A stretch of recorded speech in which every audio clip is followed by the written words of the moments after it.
আচ্ছা, আমি আবার থেকে পড়ছি। হ্যাঁ, আজ শনিবার 10 মে 2025 তারিখে উপদেষ্টা পরিষদের এক বিশেষ সভা অনুষ্ঠিত হয়। সভায় আন্তর্জাতিক অপরাধ ট্রাইব্যুনাল আইনের সংশোধনী অনুমোদিত হয়েছে। সংশোধনী অনুযায়ী আন্তর্জাতিক অপরাধ ট্রাইব্যুনাল কোনো রাজনৈতিক দল, তার অঙ্গ সংগঠন বা সমর্থক গোষ্ঠীকে শাস্তি দিতে পারবে। উপদেষ্টা পরিষদের বৈঠকে আন্তর্জাতিক অপরাধ ট্রাইব্যুনালে বাংলাদেশের আওয়ামী লীগ ও তার নেতাদের বিচার কার্য সম্পন্ন না হওয়া পর্যন্ত দেশের নিরাপত্তা ও সার্বভৌমত্ব রক্ষা, জুলাই আন্দোলনের নেতাকর্মীদের নিরাপত্তা এবং আন্তর্জাতিক অপরাধ ট্রাইব্যুনালের বাদী ও সাক্ষীদের সুরক্ষার জন্য সন্ত্রাস বিরোধী আইনের অধীনে সাইবার স্পেস সহ আওয়ামী লীগের যাবতীয় কার্যক্রম নিষিদ্ধ করার সিদ্ধান্ত গ্রহণ করা হয়েছে।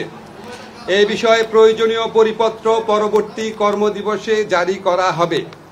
এর পাশাপাশি আজকের উপদেষ্টা পরিষদের বৈঠকে জুলাই ঘোষণাপত্র আগামী 30 কার্যদিবসের মধ্যে চূড়ান্ত করে প্রকাশ করার সিদ্ধান্ত গৃহীত হয়েছে।